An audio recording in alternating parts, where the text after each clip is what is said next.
বাড়িতে আমিষ হোক বা নিরামিষ হোক প্রত্যেকের ডিমান্ডেই এই পোলাওটা আমাকে করতেই হয়।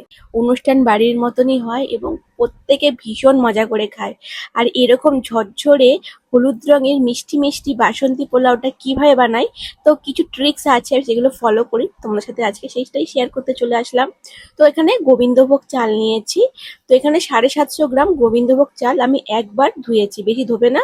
এবং তারপরে স্ট্রেনার বা ছাঁকনির মধ্যে রেখে বা থালার মধ্যে ছড়িয়ে রেখেও তোমরা একটু শুকিয়ে নেবে, এবং একটু শুকিয়ে গেলে তারপর একটা বড় পাত্রে রেখে তার মধ্যে লবণ, স্বাদ মতো লবণ দেবে, ঘি দেবে, গরম মশলা গুঁড়ো দিয়েছি এবং হাফ চামচ মতো আদা বাটা দিয়েছি এবং রঙের জন্য দিয়ে দিয়েছি হলুদ গুঁড়ো।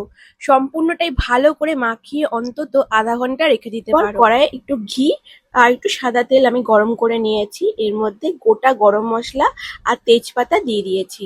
আচ্ছা, গরম মশলা গুঁড়োর মধ্যে কিন্তু এলাচ, লবঙ্গ, দারচিনি ছিল, তো সেটাই আমি দিয়ে চালটাকে ভালো করে মাখিয়ে নিয়েছি। এরপর বেশ খানিকটা কাজু বাদাম দিয়েছি। কাজু বাদামটা একটু ভাজা হয়ে গেলে এখানে অ্যাড করেছি কিশমিশ। তো কিশমিশ, কাজু একটু ভাজা ভাজা হয়ে গেলে এখানে অ্যাড করে দেবো ম্যারিনেট করা সেই চালটা। চালটা তোমরা এই আধা ঘন্টা রেখে দিতে পারো। এরপর আমি দেখো একটা বাটির মধ্যে মেপে নিচ্ছি যে ক বাটি আমি চাল দিয়েছি, কারণ আগে আমি মাপতে পারিনি। প্রায় 3.5 বাটি আমি এখানে চাল অ্যাড করেছি। তো সেই মতোই কিন্তু জল দিতে হবে। জলটা ঠিকঠাক পরিমাণ না দিলে তোমাদের চালটা কিন্তু ঝরঝরে হবে না, আবার কম হয়ে গেলে আবার শক্ত হয়ে যাবে। জলের পরিমাপের কথা তো আমি বলবোই, তার আগে আরেকটা কথা বলে রাখি, চাল যখন আমি ভাজছিলাম সেই চালটা কিন্তু বেশ খানিকক্ষণ টাইম দিতে হবে এবং ভালো করে ভাজতে হবে, এবং ভাজতে ভাজতে দেখবে চালটা একেবারে ঝরঝরে হয়ে গেছে এবং একটু কালার চেঞ্জ হয়ে গেছে। তারপরে বুঝবে যে চালটা মোটামুটি ভাজা হয়ে গেছে। সেই পর্যায়ে জল অ্যাড করবে, এবং জল আমি এখানে অ্যাড করেছি যেহেতু 3.5 বাটি জল দিয়েছি, তার ডবল এখানে জল ইউজ করেছি। তো 3.5 বাটির ডবল হচ্ছে 7 বাটি, এবং 7 বাটি জল আমি হালকা গরম করে তারপরেই অ্যাড করেছি। চলো, এবং অ্যাড করার পর আমি এখানে স্বাদ মতো লবণ দিয়েছি, গরম মশলা গুঁড়ো দিয়েছি, দিয়ে দিয়েছিলাম একটু কাঁচা লঙ্কা বাটা ঝালের জন্য। তোমরা যদি ঝাল খেতে না চাও সেটা স্কিপ করতে পারো। দেওয়ার পর ভালো করে মিশিয়ে ঢেকে রেখেছিলাম 10 মিনিট মতো।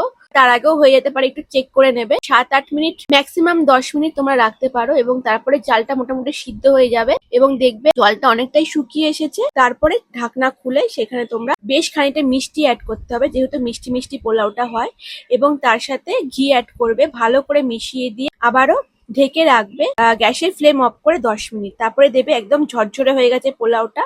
আর দেখো আমার পোলাওটাও কিন্তু বেশ ঝরঝরে হয়ে গেছে এবং সার্ভ করে দিয়েছি। সাথে ছিল হচ্ছে এখানে পনির, যেহেতু সেখানে নিরামিষ ছিল আমি পনির রেসিপি করেছিলাম। এটা আমি খুব তাড়াতাড়ি তোমাদের সাথে শেয়ার করব। পনির রেজালা ভীষণ টেস্টি হয়েছিল খেতে।